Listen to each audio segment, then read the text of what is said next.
Finalmente, a série nacional Cidade Invisível foi renovada para sua segunda temporada lá na Netflix. Isso já era de se esperar pelo sucesso que a série fez, não só aqui no Brasil, como também no restante do mundo. Ela ficou por várias semanas entre as séries mais assistidas em vários países. E eu tenho a teoria de que a segunda temporada já foi gravada pela Netflix, porque eles geralmente fazem longas gravações e acabam editando isso em 2 temporadas. Isso fica mais barato na hora de produzir, né, uma série. E eu acredito muito que ela já está gravada e vai ser lançada, enfim, ou no fim desse ano ou no começo do ano que vem.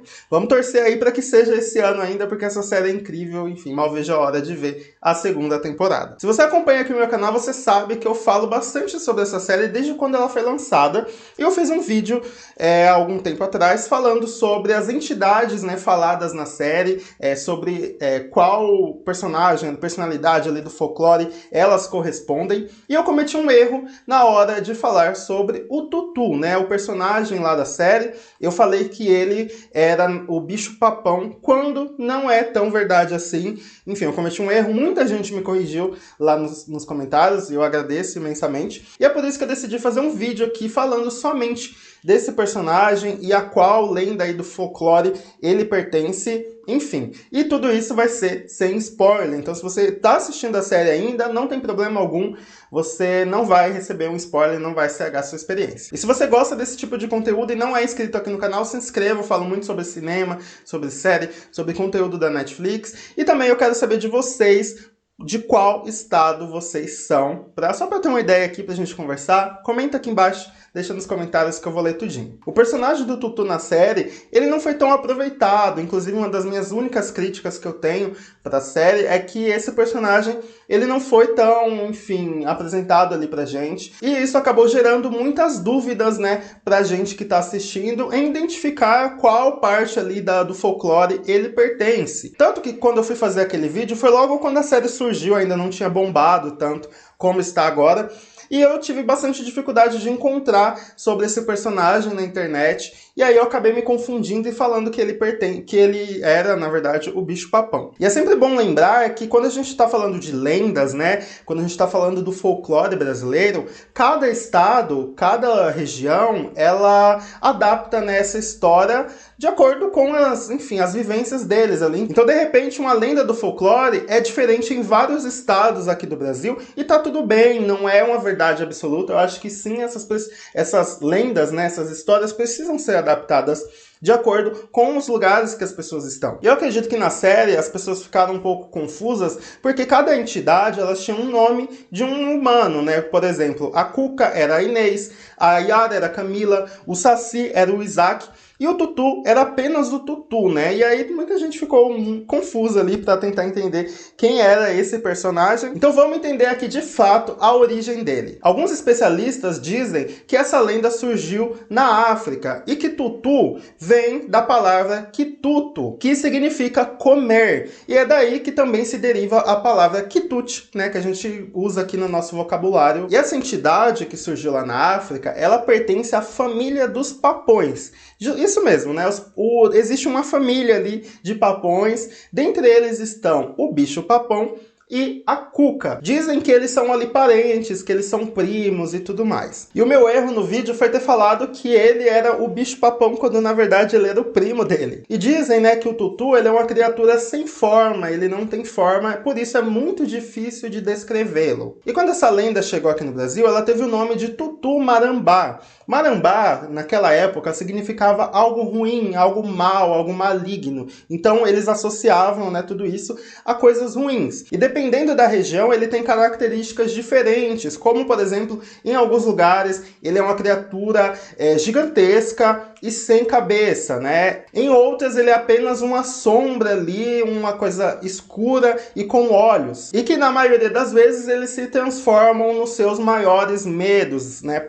Isso tudo era usado para assustar crianças, para, enfim, justamente a criança dormir ou a criança ser obediente. Então, os pais utilizavam isso, né, para amedrontar os seus filhos. E teve alguns lugares, principalmente na Bahia, que a forma do Tutu era de porco do mato. E é por isso que ele tem essa forma lá na série. A série decidiu utilizar essa versão da lenda do Tutu-Marambá na história. Só que aí essa versão é um pouco menos conhecida, por isso que muita gente ficou confusa e até mesmo não conhecia. No caso eu, por exemplo, eu não conhecia essa versão aí do Tutu-Marambá em forma de porco do mato, então por isso que eu fiquei ali totalmente confuso na hora que eu estava assistindo. E essas lendas do folclore, né, que os pais costumavam usar para, enfim, doutrinar os seus filhos, elas geralmente vêm com uma música, uma cantiga de ninar e tudo mais.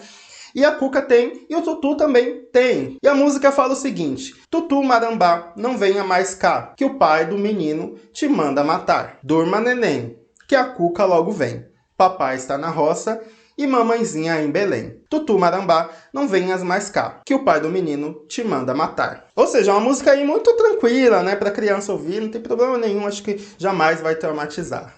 Brincadeiras, né, a gente cresceu aí com essas lendas e não traumatizou ninguém, só gerava realmente muito medo. Eu lembro que quando era criança eu tinha muito medo de, por exemplo, lobisomem, era uma das coisas que eu mais ficava aterrorizado. Mas a real é que a lenda do Tutu, ela não foi tão espalhada pelo Brasil. Por exemplo, em alguns lugares, como aqui no Sudeste, né, eu sou de São Paulo, eu não conhecia muito essa lenda, então isso não foi trazido tanto pra cá. Eu acho que ficou mais ali no norte, no nordeste do país. E isso que eu acho legal do Brasil, sabe? O Brasil é tão plural, é tão enorme, e, enfim, tão cheio de cultura, que existe uma cultura aí que às vezes a gente nem sabe. E tá tudo bem não saber, não é um grande problema. Mas é por isso que eu acho importante essas produções nacionais, para justamente mostrar uma cultura aí do nosso próprio país que talvez muita gente não conheça. Mas mesmo assim, o Tutu, ele já apareceu em uma série nacional extremamente famosa e que foi responsável por espalhar aí várias lendas do folclore, que é o Sítio do Pica-Pau Amarelo. Ele já fez algumas participações lá na história ao lado da Cuca. Inclusive tem um episódio em que ele fala que vai namorar com a Cuca, né? Eles estão namorando e tal, então eles têm uma relação ali. E em outros episódios ele está mais como um capanga, como um ajudante ou até mesmo um parceiro da Cuca. Agora ele vai aprender a não mexer mais com a Cuca. E com o Tutu-Marambá!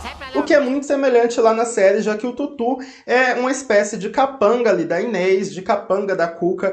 Enfim, ele obedece ela ali nas missões e tudo mais, então é muito condizente mesmo com a história. Então essa é a lenda do Tutu-Marambá, esse monstro aí que amedronta as crianças e faz com que elas fiquem obedientes, senão ele vai pegar, assim como a Cuca. Eu quero saber de vocês, se vocês já sabiam dessa história, qual versão vocês conhecem, enfim, vamos conversar aqui nos comentários. Eu sempre procuro pesquisar bastante antes de fazer um vídeo aqui pro canal, mas pode acontecer de ter alguns erros, de eu ter entendido errado, ou ter pesquisado de uma forma errada, e tá tudo bem, vocês sempre me corrigem aqui nos comentários, o que é ótimo.